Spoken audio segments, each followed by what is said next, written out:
Welcome to MOOC course on Introduction to Proteogenomics. You have studied about genomics, proteomics and various tools involved in proteogenomics.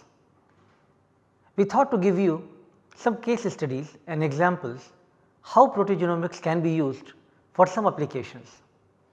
In this slide, today in the proteogenomics case study, we will have a TA of this course, Ms. Shalini Agarwal, who is a research scholar at IIT Bombay. She will talk to you about how proteogenomic analysis have been applied for some clinical applications. She will talk to you about malaria and in which way the proteogenomics research have made contribution to understand the parasite Plasmodium vivax, which is less studied, less known parasite, but is now causing much more issues in India and many parts of the world. She will talk about how proteogenomics can help in better understanding of the parasite, as proteogenomics is now emerging as a broad tool to solve various problems, and especially in the clinical field it has started showing its applications. So, let us welcome Shalini to give her lecture about proteogenomics case studies on malaria.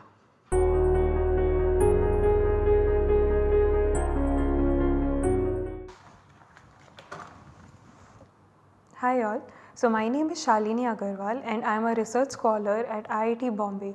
In today's lecture, I am going to tell you about proteogenomics in infectious diseases such as malaria.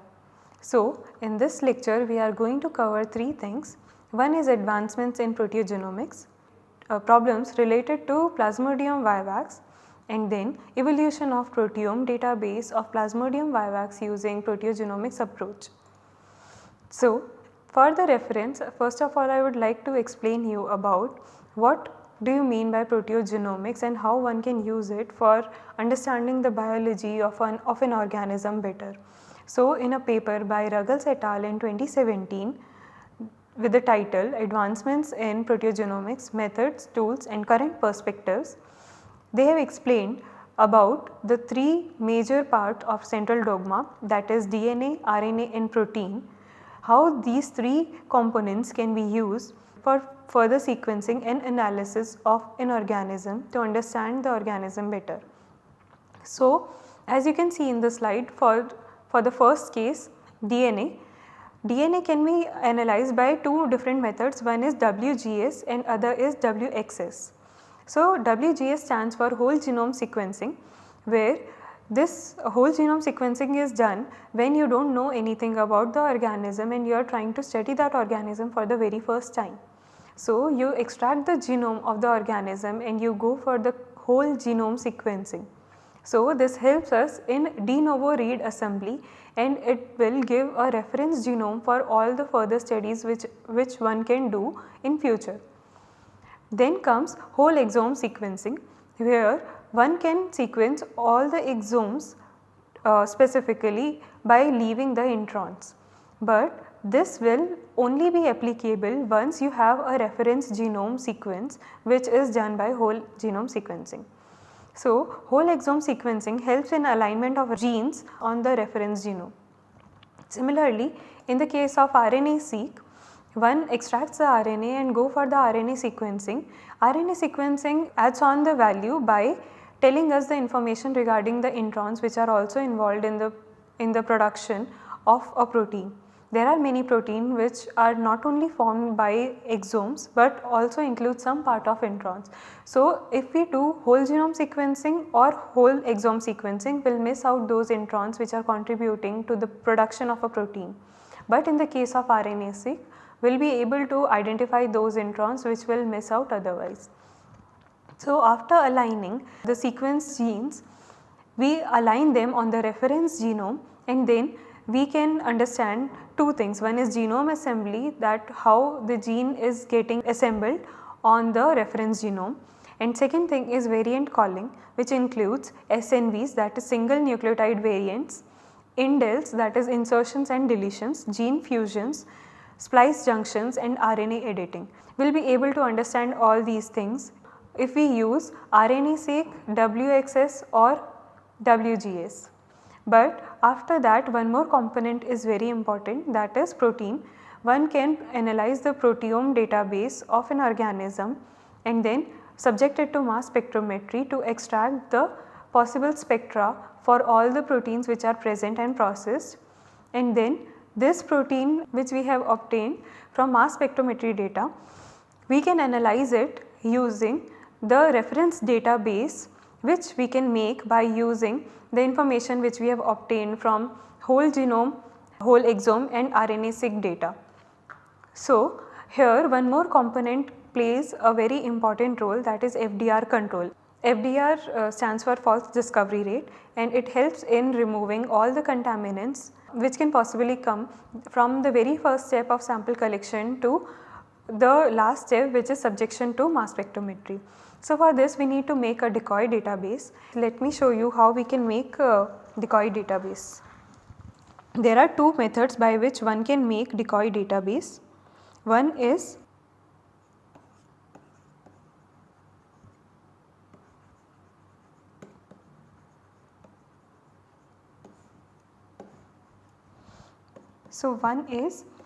randomization,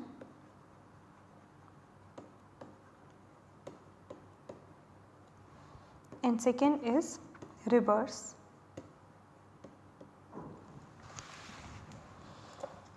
So, let us take an example of a peptide sequence. Let us say this is a sequence of a peptide we have, and here if we go for randomization, it will randomize all the amino acids except K, because mostly we do trypsin digestion, that is why we are keeping the K constant. Now it will randomize all the amino acids by keeping one amino acid constant. And the next one is reverse. In this one, it reverses the whole sequence of the peptide. So, if this is the peptide, we will not be getting this peptide.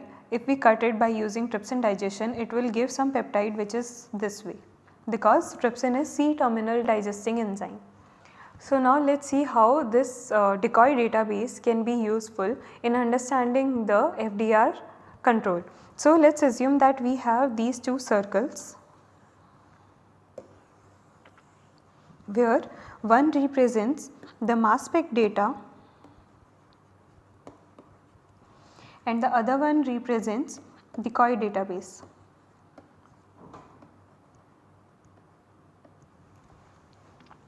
And in the mass spec data, let us assume positive stands for the peptides which belong to the sample, whereas the red ones are the ones which are coming from the contamination while processing the sample or any other source. So, now what we do, we overlap these two circles and then we remove all the negatives which are present in the mass spec data, and after removing it we will only have our peptides which are useful for us in the understanding of the proteome of a particular sample. So, this is how one can find the FDR control and remove all the contaminants from the sample and then use the proper sample peptides to analyze the results. Now we know about the gene sequence, RNA sequence and proteome data, and then we can use all this information for various purposes like genome annotation, where we can map the peptides on the genome. Then for mutation analysis, where it will tell us about all the possible mutation which are leading to a particular clinical condition like malaria, cancer or any other disease. And also for metaproteomics. Proteogenomics is vastly studied in the case of cancers, and many people have already taken it to a very high level. So, I would like to take an example of a study which is done by Philip Martin et al. In 2016. The title of the paper is Proteogenomics Connects Somatic Mutation to Signaling in Breast Cancers, where they have disapproved the conventional thinking that DNA mutation leads to RNA mutant and then the RNA mutant leads to a protein mutant which causes a disease. But in this paper, as you can see here, that they have taken approximately 90,806 mutations, out of which 84,667 were DNA mutations, and out of those mutations only 40,697 of gene led to the RNA variants, whereas others were only present in DNA variant and they were not further replicated on RNA or protein level. But out of these RNA variants also very few have translated onto proteome level.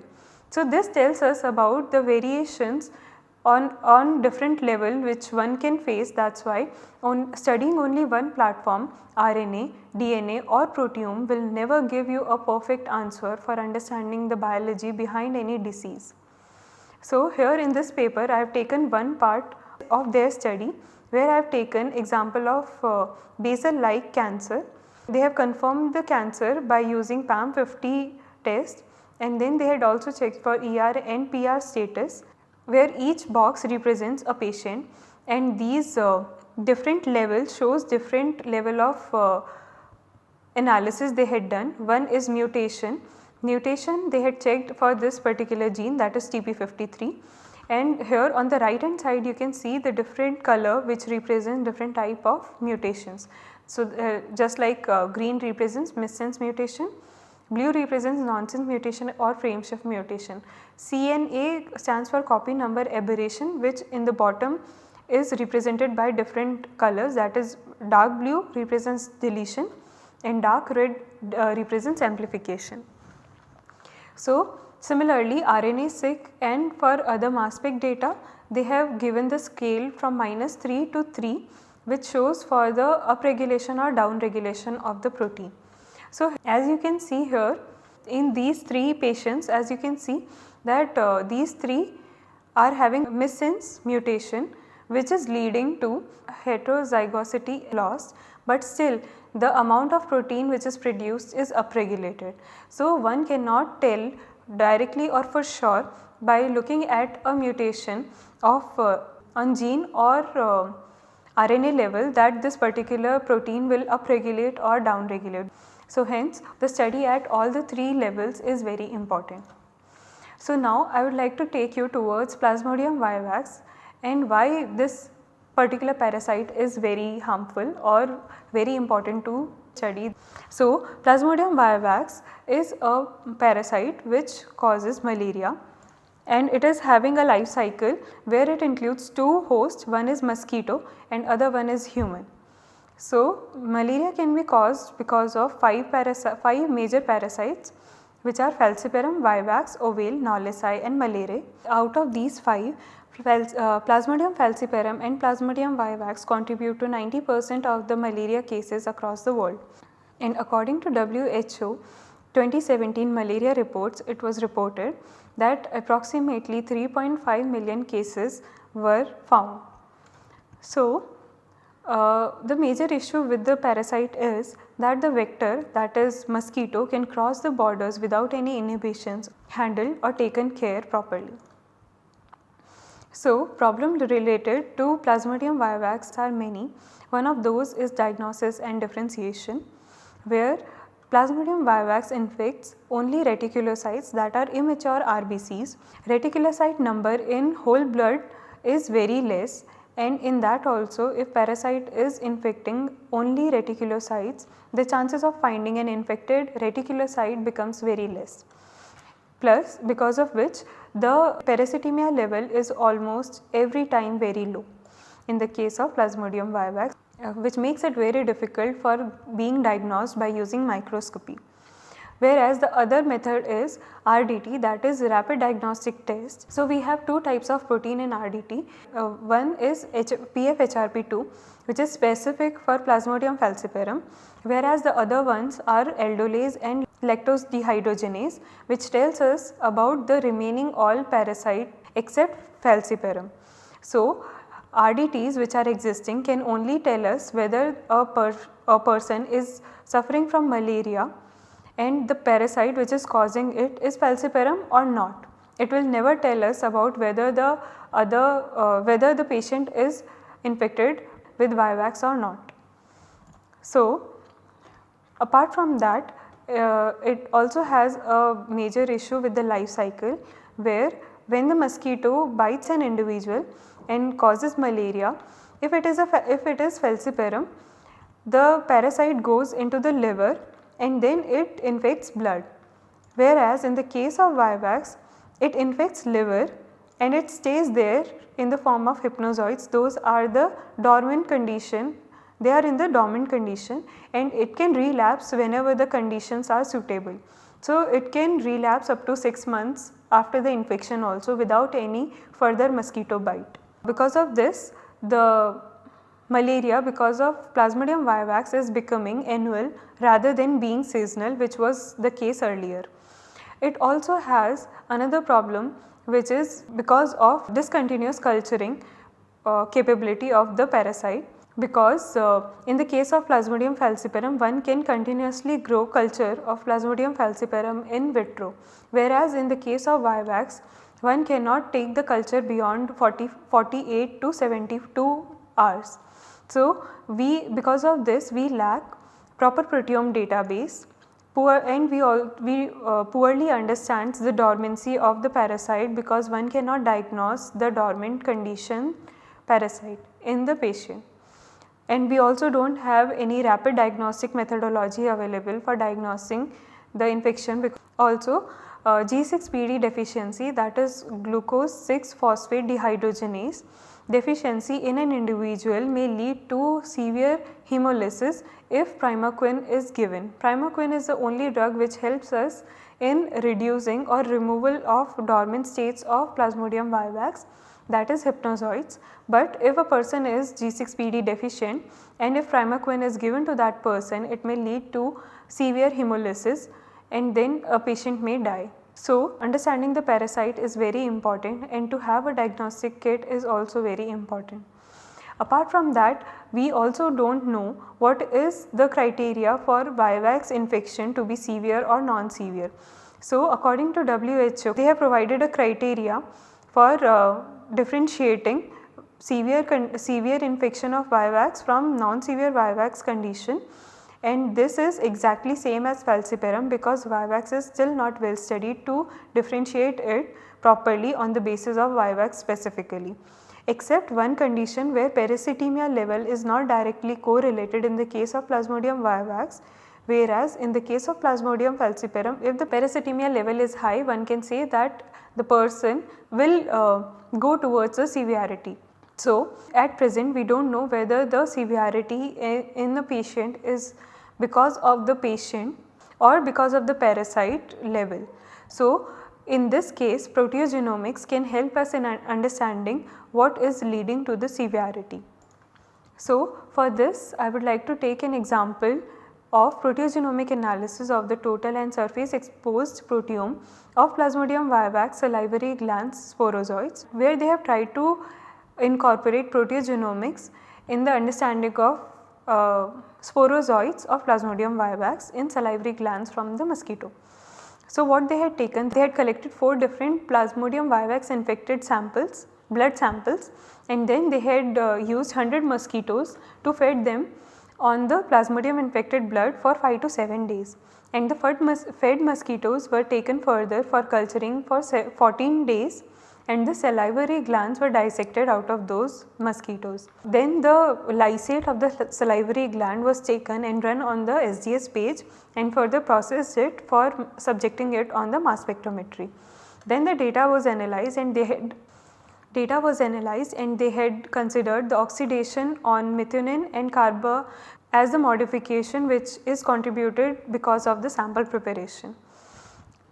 In this, how they have taken the help of proteogenomics in understanding the parasite is, they have taken 19 thigh isolates and extracted the DNA sequence reads, and then they had taken 13 thigh isolate RNA sequence read, then they have aligned these sequence reads, and then they have aligned this customized database of proteome on the existing proteome database on PlasmoDB, and then they have removed the duplicates and made a customized database for thigh population. Why they have done this? Because in the very starting I told you that they have taken 4 vivax samples from 4 different origins, to cover the maximum variations they had taken the different DNA and RNA-seq isolates. So, when they tried to correlate between Plasmodium falciparum and Plasmodium vivax data, they were able to see that most of the proteins are correlating. These blue proteins in the diagonal are showing the maximum correlation, and the ones which are towards the x axis are more related to the Plasmodium vivax, whereas the one which are more towards the y axis are more related to Plasmodium falciparum. So, the challenges with the Plasmodium vivax and the study here is that dynamic range of protein concentrations were present, because of which the amount of protein which are in abundant quantity are mostly taken up, and then the protein which are in lesser quantity are mostly neglected, because this is a shortcoming of the shotgun proteomics.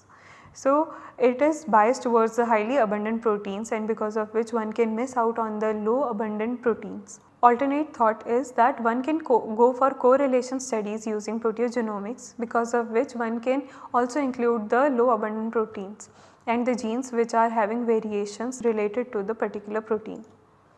So, future perspective of proteogenomics research can be accurate diagnosis and proper treatment, understanding of severity of the parasite Plasmodium vivax. Genes related to development of resistance can also be studied by using proteogenomic analysis, and also variations of species of vivax, as India itself contain maximum variations of Plasmodium vivax as compared to the rest of the world. So, we need to understand the variations in vivax as much as possible to treat the patients in India effectively. So, with this I would like to end the lecture. Thank you.